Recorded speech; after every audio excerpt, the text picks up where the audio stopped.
Your search must not necessarily be directed to a teacher living today. You can as well be led by a Benedict of Nursia or a Ramakrishna, by a Teresa of Avila, Hildegard of Bingen, or Mother Teresa, who are no longer physically dwelling on earth. The spirit which they themselves have followed speaks from their lives, their words, their deeds, and their writings in such a clear language that you, too, can follow him. One's teacher is not necessarily discovered in a neighbor's house. It is possible to guide at a distance.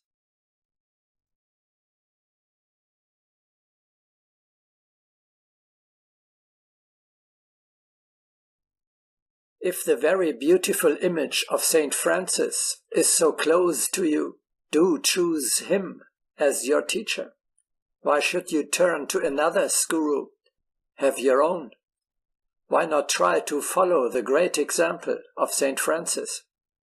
In our present age, with its almost universal worship of the golden calf, a revival of the teaching of poverty would be a most salutary counterpoise.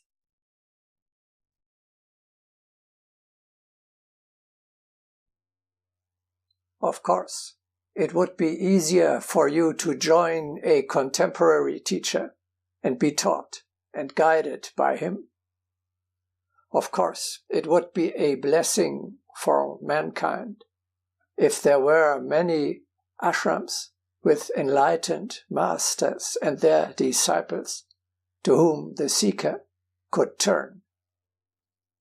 However, as this is not the case in our time, because, as it is said in the teaching, all the sanctuaries of the Spirit were destroyed, you have no choice but to strive to an even greater achievement, to learn to be led by the Spirit directly, without the mediation of other men. In any case, the teacher, the higher he stands, reflects less his personal, individual self, and more the Spirit which fills him. One must first find within oneself the ability to understand guidance by thoughts.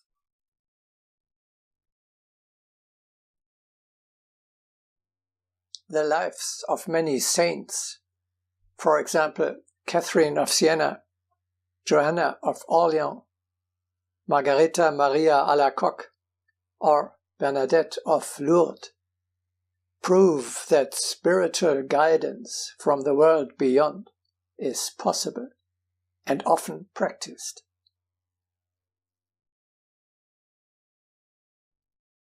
If the soul of a man is evolved to the degree where it is possible for him to interiorly recognize the presence of the Christos, it will be a matter of indifference to him personally whether that avatar will appear in a physical body or not. In the process of development, he would have created within himself a psychic center of action,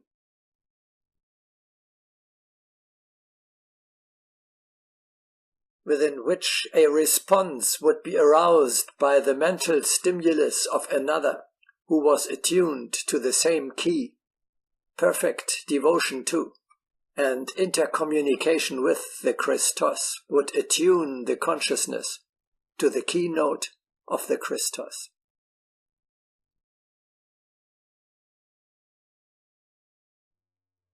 The connection with the teacher is of a supra-temporal and spiritual nature.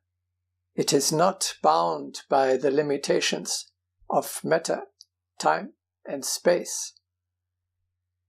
When you open your heart and allow its strings to resound, the teacher is always with you. even if his body has left the material plane already centuries ago. One must strive in the consciousness so as to realize the presence of the teacher in spirit.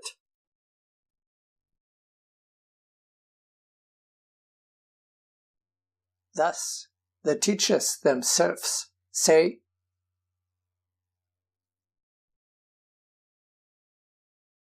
"I am with you always, even unto the end of the world."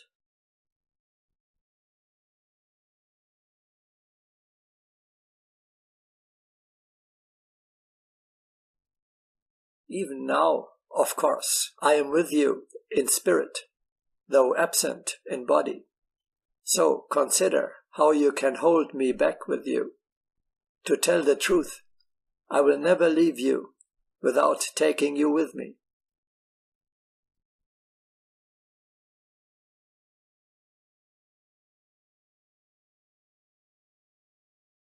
Every one of you who is willing to serve, humble, God-fearing, eager in the scripture, vigilant in prayer, and anxious for brotherly love, should believe that I am not far from him. For how should I not be present to him in spirit, with whom I am one heart and one soul?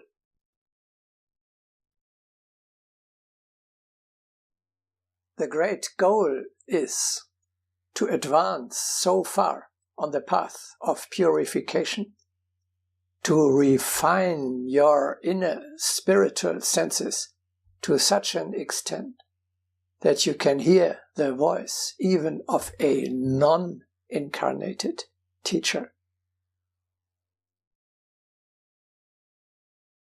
The teacher watches the progress of the yogi. The sign of his progress will be the ability to hear the voice of the invisible teacher.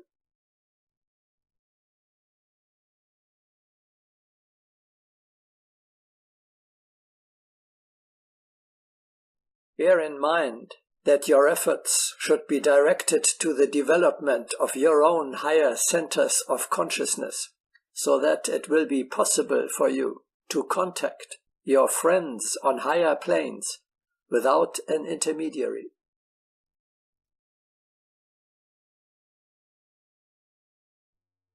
It is vital that you become a follower, a practitioner, and a disciple of a particular philosophy and spiritual practice. For example, a Pythagorean, a Stoic, a samurai, or an Agni Yogi, and that you live according to its rules, laws, and habits. A good teacher is someone who exemplifies this philosophy whenever he has lived. His perishable personality is not in the foreground.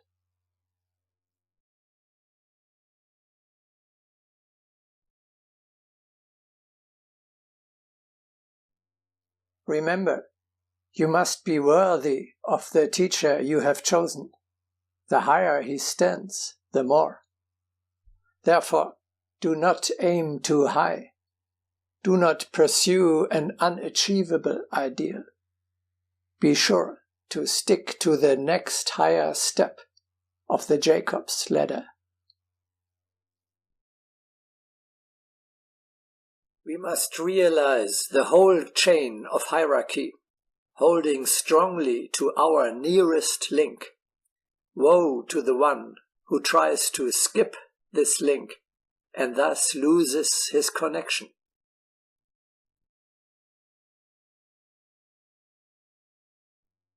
It is a typical beginner's error to think that already after the first steps on the spiritual path, one is entitled to turn to great masters such as Jesus or Buddha or a Mahatma of the Brotherhood for personal guidance.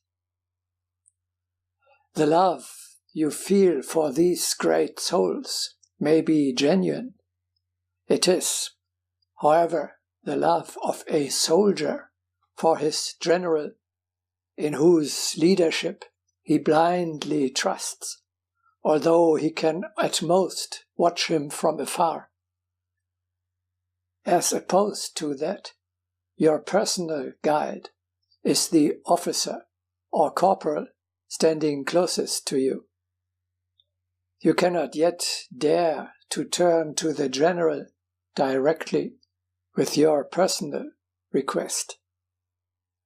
If someone is to lead you, he must not stand too far above your own consciousness. Do we really believe that greatest masters like Jesus Christ will guide many of today's human beings? The teachers never had many disciples. One can remember the small number, 16 or 12, or even fewer.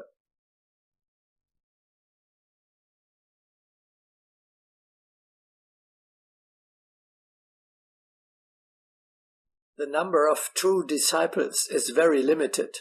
Once a great teacher was asked whether he had many close disciples, and he answered, less than the number of fingers on one hand.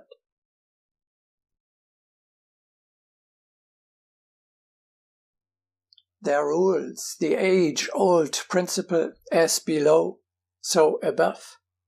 That means no beginner on the piano or the violin, as a conductor or tennis player, would dare to direct his request to be accepted as a pupil immediately to highest masters such as Arthur Rubinstein, Yehudi Menuhin, Herbert von Karajan, or Steffi Graf.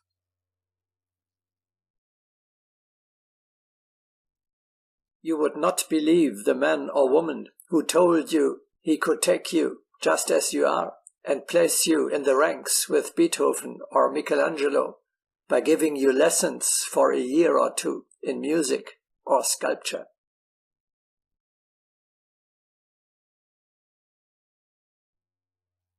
Rather, you have to slowly and arduously work yourself up through many intermediate stages, through intermediaries of the high art, through disciples of a disciple of the great master, until you become, on one distant day, worthy of the highest consecration, personal guidance by a Mahatma. The man who is not truly humble, universally kind, just and wise, could not hold up his head in the presence of the masters long enough to present his claims to discipleship.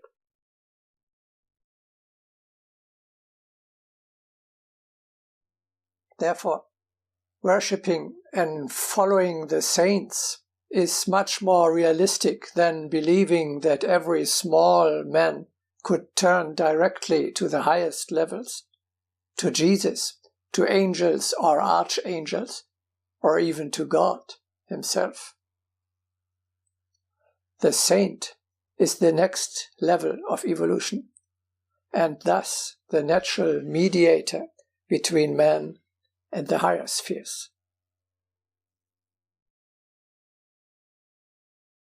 To those who with unveiled eyes can behold the wisdom, beauty and perfection of the law of all laws, evolution, the perfected man or master is a natural sequence, without which an impassable gulf appears between the higher and lower man, between man and angel.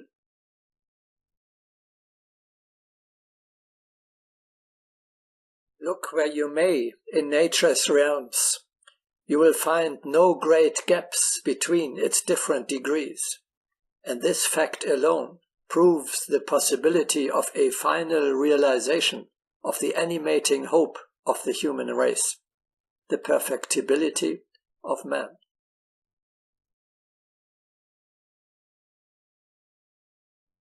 You also have to recognize, for a teacher, Every disciple is a burden and a responsibility. He can therefore accept only those who have sufficiently proved their suitability.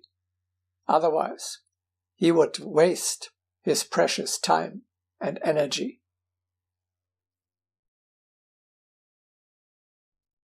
Almost no one realizes what an extreme burden the teacher takes on by accepting a disciple.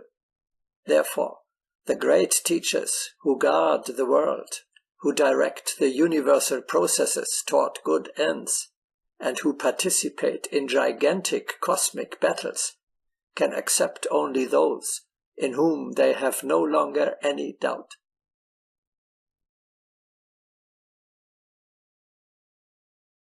Only those can be accepted who have gone through many fiery tests and have proved their readiness and devotion, not in comfortable environment, but on the edge of the abyss.